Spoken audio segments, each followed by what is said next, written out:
పూర్వోదయ నిధులు ఇవ్వండి అన్నటువంటి వార్తని హైలైట్ చేసింది. ఇందులో వ్యూహాత్మక అభివృద్ధికి సహకరించండి, రాయలసీమను ఉద్యాన హబ్గా మార్చడానికి 41,000 కోట్లు ఇవ్వాలి, సాస్కి కింద 10,000 కోట్లు అవసరం, కేంద్ర ఆర్థిక మంత్రి నిర్మలా సీతారామన్కు ముఖ్యమంత్రి చంద్రబాబు వినతి, రాష్ట్ర వ్యూహాత్మక అభివృద్ధి కోసం ఆర్థికంగా సహకారం అందించాలని కేంద్ర ఆర్థిక మంత్రి నిర్మలా సీతారామన్ సీఎం చంద్రబాబు కోరారు.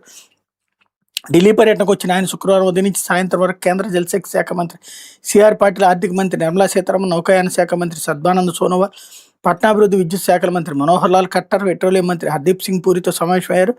ఆర్థిక మంత్రితో పూర్వోదయ, సాస్కి, పోలవరం, నల్లమల సాగర్ నిధుల గురించి చర్చించారు.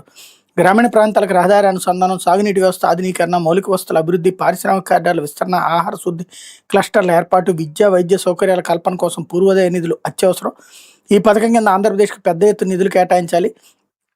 రాష్ట్రంలో ఆస్తుల సృష్టికి అవసరమైన పనులు చేపట్టేందుకు రాష్ట్రాలకు మూలధన వ్యయం కోసం చేసే ప్రత్యేక సాయం కింద నిధులను వేగంగా విడుదల చేయాలి.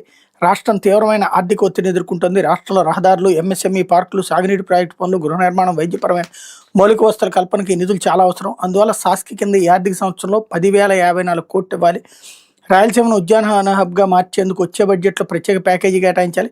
రాయలసీమ, ప్రకాశం జిల్లాలు కలిపి ప్రపంచవ్యాప్తంగా డిమాండ్ ఉన్న 18 ప్రధాన ఉద్యాన పంటలను పండిస్తున్నాయి. ఇక్కడ 8 జిల్లాల్లో 93 ఉద్యాన క్లస్టర్లోనే దీనిపై 33.7 లక్షల మంది రైతులు ఆధారపడ్డారన్నటువంటి వార్తని ఇక్కడ హైలైట్ చేశారు. లేకపోతే ఇంటర్ పబ్లిక్ పరీక్షల్లో